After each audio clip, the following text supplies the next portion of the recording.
여러분 반갑습니다. 여러분의 반도체 오빠 천장입니다. 이제 또 수요일입니다. 수요일 1교시 첫 교시입니다. 여러분과 함께하는 마음은 항상 즐겁고 해피하고 설레입니다.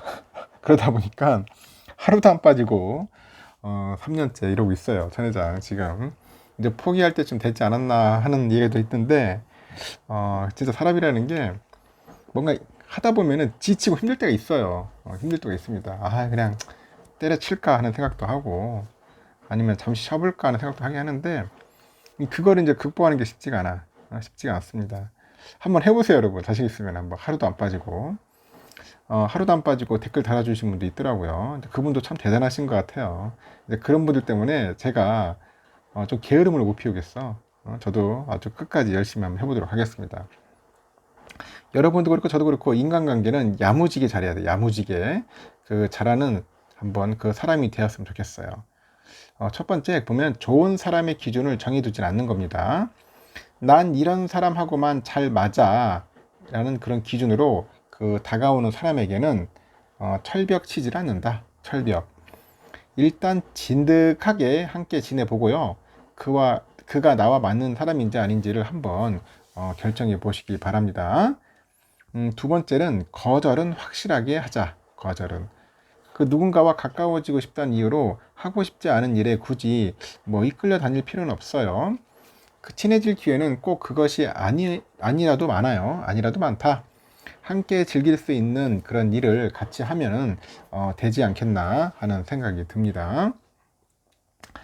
세 번째는 호의의 대가를 바라지 않는다. 그렇습니다. 이 대가를 바라지 않는 호의만 베푸는 겁니다.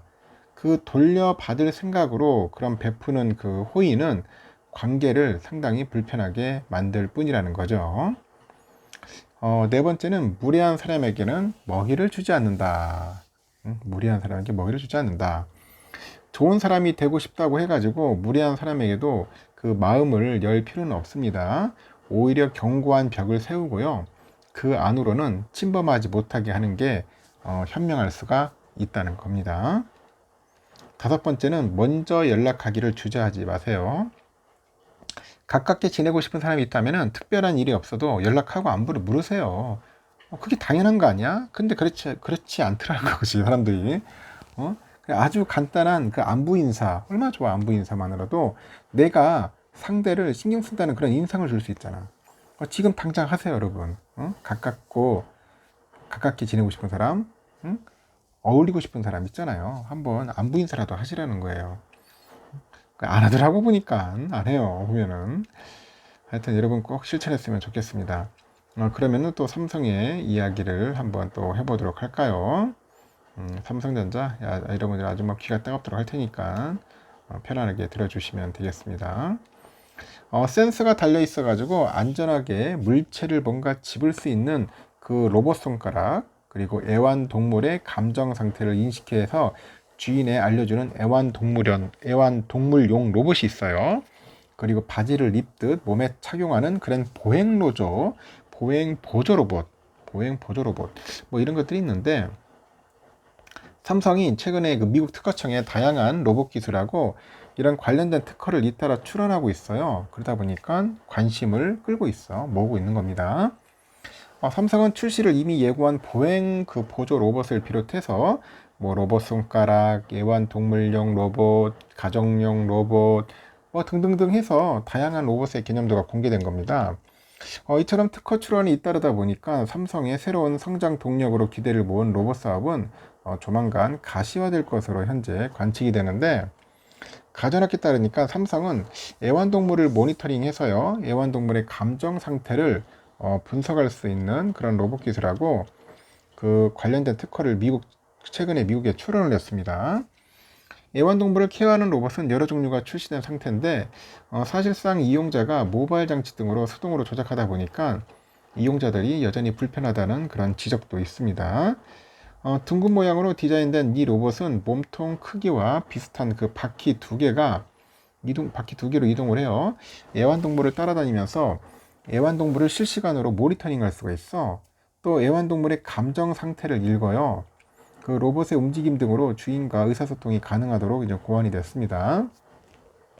그 로봇은 카메라를 이용해 가지고 애완동물이 자주 보이는 행동을 분석을 해 가지고 마이크를 내장해서 애완동물이 내는 소리 또한 인식을 할 수 있다고 합니다. 삼성은 허리나 허벅지 등 이용자의 신체에 부착되는 형태로 이렇게 디자인된 보행 보조 로봇 관련 기술 특허도 최근에 미국에 출원을 했는데, 이는 삼성이 준비 중인 헬스케어 로봇 브랜드 보핏이라고요. 보핏. 이 보핏의 제품 중 하나다, 그렇게 예상된다고 합니다. 이 로봇은 시니어 케어나 거동이 불편한 사람의 보행을 돕는 운동 보조기구로 이용자한테 걷는 힘을 더해주는데, 미리 저장된 동선에 따라서 주행이 가능하도록 설계가 되어 있어요. 이번에는 기기 오류 등으로 통신이 끊겼을 때에도 자연스럽게 안전하게 작동될 수 있도록 하는 그런 기술을 특허로 출원한 거죠. 삼성이 산업용 의료용은 물론이고 우주에서나 그 집안일에 활용할 수 있도록 고안한 로봇 손가락도 눈길을 끄는데, 이 두 개의 손가락으로 구성된 로봇손은 각 손가락마다 센서가 있고 각각의 센서가 물체를 감지합니다. 이를 바탕으로 가장 안정적으로 물체를 잡을 수 있는 지점을 파악해서 안전하게 물체를 잡을 수 있도록 돕죠. 삼성은 이 기술 역시 최근에 미국의 특허로 출원을 했습니다. 코로나 등 전염병이 창궐한 곳에서 이 감염에 우려가 없이 소독제 등을 분사할 수 있는 로봇도 있더라고요. 이 소독용 로봇인데 이 다양한 위치로 이동을 해가지고 소독제를 막 분사할 수가 있어요. 이 로봇에는 분사 지점을 식별하기 위한 센서가 있고 지점까지의 이동 경로나 그런 관련된 기술이 포함되어 있고 병원이나 학교, 대중교통 등에서 활용 가능한 로봇입니다. 삼성은 둥근 원통 모양의 가족용 로봇 디자인도 특허로 출연했는데, 두 개의 그 큰 바퀴가 몸통을 지지를 해가지고 이동하는 형태입니다. 이 밖에 로봇의 이동 동선상에 높낮이를 구별하는 기술이나 로봇이 라이더 센서를 이용해 가지고 이 자동으로 충전하도록 지원하는 기술 등도 최근에 미국에서 특허로 출원했죠.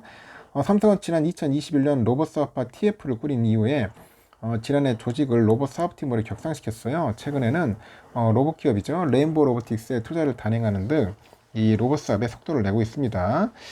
가전업계 관계자도 삼성전자가 보행 보조 로봇을 연내 출시할 것으로 전망된다, 그렇게 이야기들을 하고 있는 것 같습니다. 잘하고 있는 것 같아요, 삼성전자 보니까. 그리고 또 이거 재밌는 또 내용이네요.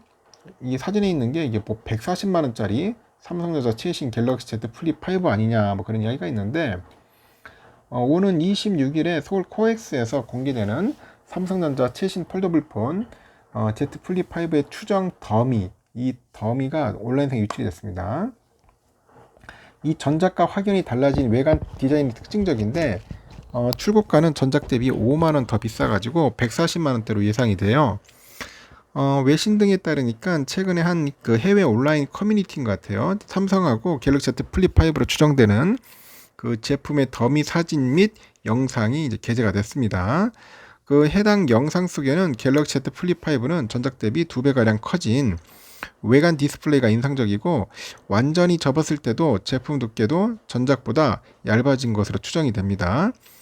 제품을 펼쳤을 때는 힌지 부분의 주름도 전작 대비 평평해졌다, 그렇게 보시면 될 것 같습니다. 그래서 업계에서는 갤럭시 Z 플립 5의 새로운 물방울 힌지 시스템이 적용된 것으로 보는데, 이를 통해서 제품을 완전히 접었을 때 전작보다 빈틈이 더 줄어들 것이라는 분석도 있고, 실제로 해당 영상 속에 Z 플립 5의 힌지 부분의 그런 틈새는 Z 플립 4보다 완화된 것으로 보입니다. 새롭게 적용된 물방울 힌지 시스템은 20만 번의 이 폴딩 그 내구성을 갖췄어요. 접었을 때는 두께는 약 15.1mm인 것으로 현재 나타나고 있는 거죠. 아울러서 Z 플립 5는 120Hz 6.7인치 다이나믹 아몰레드 2X 폴더블 디스플레이가 있고요. 60Hz 3.4인치 슈퍼 아몰레드 디스플레이하고 퀄컴의 스냅드래곤 8의 그 2세대 프로세서, 그리고 25W짜리 고속 충전을 지원하는 3700mAh 그 배터리 등이 적용된 것으로 나타나네요. 전면에는 1200만 화소 카메라, 후면에는 1200만 화소 듀얼 카메라가 탑재될 거고, 또 IPX8 방수 등급을 지원을 합니다.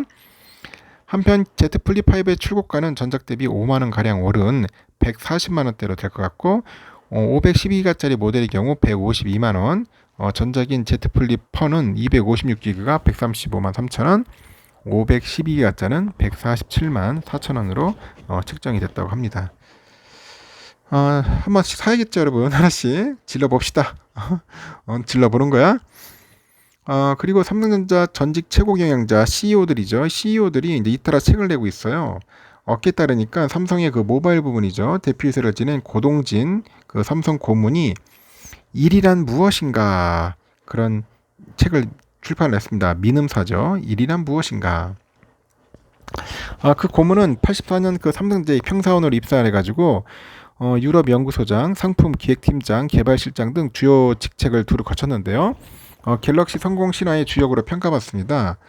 그래서 그 고문은 이 책에서 38년간 삼성에서 고민하고 그런 실천했던 경험과 노하우를 전했네요. 지난달에는 황창규 전 삼성전자 사장이 그 황해 법칙이라는 책을 냈더라고요. 황해 법칙. 황 전 사장은 메모리 반도체 용량은 1년에 2배씩 늘어난다. 그래서 황해 법칙은 그 주인공을 알려했죠. 그 사람이 맞는 거라고 하는 거지 결국. 이 책 역시 황 전 사장이 삼성하고 KT 등에서 30여 년간 조직 생활하면서 얻은 배움과 경험이 담겨져 있다. 그렇습니다. 관심 있는 분들은 하나씩 읽어서 책 사가지고 한번 읽어보시기 바랍니다. 삼성의 그 3나노, 4나노미터의 그 파운드리 그 공정이 안정화 단계에 들어섰다고 합니다. 이들 공정 수율이 60%를 넘어선 것으로 현재 추정이 돼요. 내가 전날에 영상 올렸는데 한번 참고하시면 될 것 같아요. 전자업계에 따르니까 삼성의 3나노, 4나노 공정 수율은 각각 60% 이상, 75% 이상이 추산돼요. 업계에서도 3, 4나노를 비롯해서 최첨단 공정 수율이 60%를 넘어서면은 안정적 수준이라고 하는데 이 나노는 그 반도체에서 전자가 다니는 일종의 회로의 그 폭을 말해 선폭을 의미합니다. 선폭이 좁을수록 소비 전력이 줄어들어요. 데이터 처리 속도가 빨라지는 거죠. 그래서 업계에서도 올해 초까지 세계 파운드리 1, 2위인 그 TSMC하고 삼성의 4나노 공정 수율을 각각 70에서 80, 50%대로 추정을 합니다. 하지만 최근에 그 삼성전자가 TSMC와의 수율 격차를 상당 부분 줄인 것으로 알려져 있는데 이 수율이 올라오면서 삼성전자 파운드리가 엔비디아나 퀄컴의 칩 물량을 추가 수주할 것이라는 기대도 나와요. 현재 칩 대부분을 TSMC를 통해서 위탁 생산하는 그 엔비디아하고 퀄컴은 삼성의 칩을 주문하려는 유인이 큽니다. 그래서 삼성을 비롯해서 여러 파운드리 업체에 주문을 분산해가지고 공급망을 안정적으로 관리하기 위해서예요. 한편 TSMC 올 상반기 매출은 9,894억 7,400만 달러 정도 되는 것 같아요. 지난해 상반기에 비해서 3.5% 줄었고 6월 매출은 1,564만 400만 대만 달러죠. 전년 동기 대비 한 11% 정도 감소했다. 그렇게 보시면 될 것 같네요. 그리고요 또 그 올레드 TV에 대해서 잠시 얘기를 해볼게요. 삼성이 올레드 TV 시장에 깊숙이 뛰어들었어요. 그동안 삼성은 그 LCD 기반의 TV를 주력으로 삼았는데 프리미엄 TV 시장에서 올레드 TV 비중이 높아지다 보니까 전략 수정이 나선 것 같아요. 올레드 TV 라인업을 확대하기 위해서 LG 디스플레이하고도 이제 손을 잡았다 그런 이야기가 있는 것 같습니다. 업계에 따르니까 삼성은 올해 초죠 77인치형 올레드 TV를 그 내놓은 것에 이어서 하반기에는 83인치형 올레드 TV를 내놓는데 이로써 삼성은 55인치하고 65, 77, 83인치형까지 올레드 TV를 이제 풀 라인업을 이제 갖춘 거예요. 전 세계 TV 시장이 지난해부터 불황을 겪고 있어요. 그러다 보니까 올레드 TV가 이제 프리미엄 TV 시장을 압도하면서 삼성도 올레드 TV 라인업을 늘릴 수밖에 없었던 것으로 보이는 것 같아요. 주요 시장인 북미하고 유럽에서도 올레드 TV 선호도가 높습니다. 시장 조사 기관 엄디아에 보니까 1,500달러 이상의 프리미엄 TV 기준했을 때 올레드 TV의 금액 기준 점유율이 지난해 36.7에서 올해 46.1%까지 올라갈 것으로 전망을 하는데 성장세도 높아요. 또 다른 시장 조사 업체 DSCC에 따르니까 올해부터 2027년까지 올레드 TV의 연평균 출하량 성장률이 14%로 예상되고 반면에 LCD TV의 경우 보니까 연평균 성장률이 이보다 낮은 8%입니다. 매출 기준으로 봐도 올레드 TV의 성장률은 7%지만은 LCD TV는 2%로 관측이 됩니다. 삼성전자가 그 전면에 내세운 마이크로 LED TV하고 네오 QLED 8K짜리 TV가 각각 높은 가격과 그 방송 컨텐츠 부족으로 대중성이 떨어진다는 점, 그리고 사업 방향 선회의 이유 중에 하나인데, 이 마이크로 LED TV의 가격이 1억 원이 넘어요. 그 8K TV의 경우 높은 가격에 비해서 8K를 지원하는 방송 컨텐츠 자체가 부족해서 시장 확대에 어려움을 겪고 있답니다.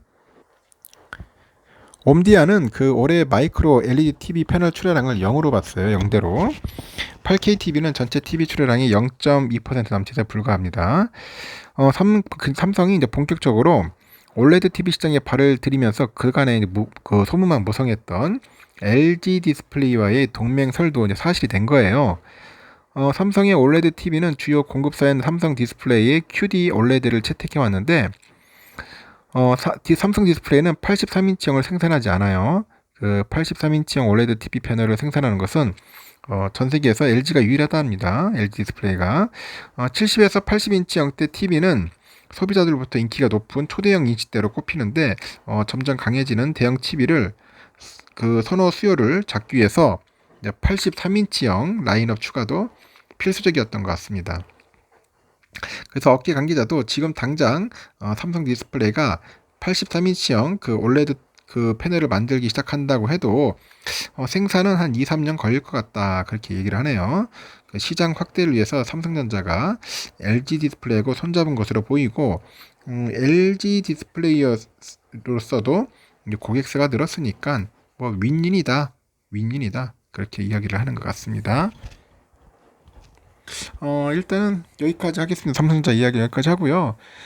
여러분 오늘도 뭐 좋은 하루 보내셔야겠죠. 날도 후덥지근하고 요즘 비가 많이 와가지고 난리네. 또 보니까 한동안 좀 비가 안 오듯 하더니 또 비가 또 엄청나게 옵니다. 그래서 여러분들 하여튼 비 조심하시고 뭐 좋은 일들이 좀 가득했으면 좋겠습니다. 항상 늘 응원할 테니까 같이 한번 멀리 가자고요. 하여튼 좋은 하루 보내십시오.